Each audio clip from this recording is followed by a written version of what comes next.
मैं मनीषा की कॉल आई थी, वो कामरान का इंटरव्यू आ रहा है। कामरान साहब, अब तो आप केस जीतने के बहुत करीब हैं, तो फिर चेहरे पे ये उदासी क्यों?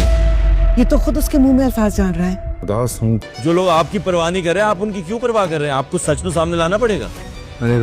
मेरी कंपनी की एक बेहतरीन एम्प्लॉय जिसने कंपनी को बहुत फायदा दिया, लेकिन मलिक साहब समझ में नहीं आया कि अचानक ये सब क्या हुआ और उसने ये शॉर्टकट का रास्ता क्यों चुना।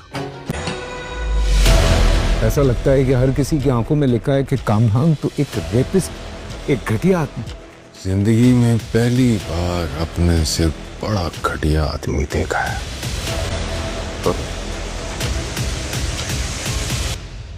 रोहित को पहले ही माफ कर दिया है। अगर किसी को ऊपर वाले का खौफ नहीं है तो मैं क्या कह सकता हूँ, मुझे तो कभी इंसान नहीं बनेगा। ड्रामा सीरियल केस नंबर 9 के आने वाले एपिसोड में आप देखेंगे कि बिल आखिर कामरान का हर झूठ फ्लॉप होता चला जाएगा और वो मज़ीद फंसता चला जाएगा।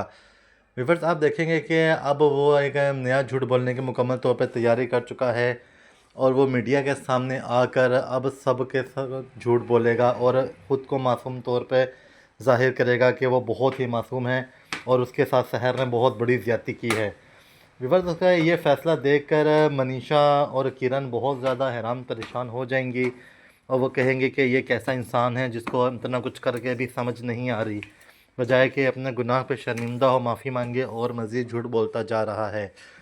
व्यूअर्स, कामरान की सच्चाई किरण के सामने वाज़े होने के बाद किरण के लिए एक बहुत ही मुश्किल का सामना पेश आएगा और किरण अब ये फ़ैसला कर चुकी होगी कि मैं किसी भी सूरत कामरान के साथ नहीं रह सकती।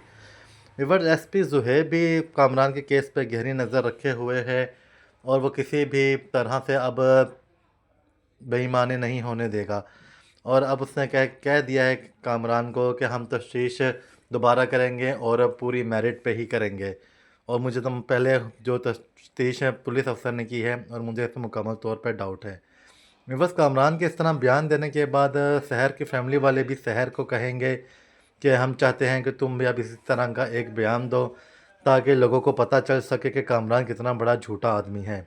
लेकिन सहर इस बात को हरगिज़ नहीं मानेगी और वो यही कह देगी कि मैं ऐसा हरगिज़ नहीं करना चाहती क्योंकि कामरान एक झूठा आदमी है, कामरान ने झूठ बोल दिया है और मैं उसके हर झूठ का दिफा नहीं कर सकती और ना ही उसके हर झूठ का जवाब दे सकती हूँ। इस बारे में जब वो बिनिश से मशवरा करने जाएगी तो बिनिश यही कहेगी कि अगरचे उसने जो भी झूठ टीवी के सामने आके बोला है, अदालत में इसकी बिल्कुल भी कोई भी वैल्यू नहीं है। अदालत में जिस तरह से तुम्हारा केस मजबूत होता जा रहा है, तुम्हें फ़िक्र करने की बिल्कुल भी ज़रूरत नहीं है और आने वाली चंद ही तारीख़ों में अब तुम देखोगी कि हम कामरान को सज़ा दिलवाने में कामयाब हो जाएंगे।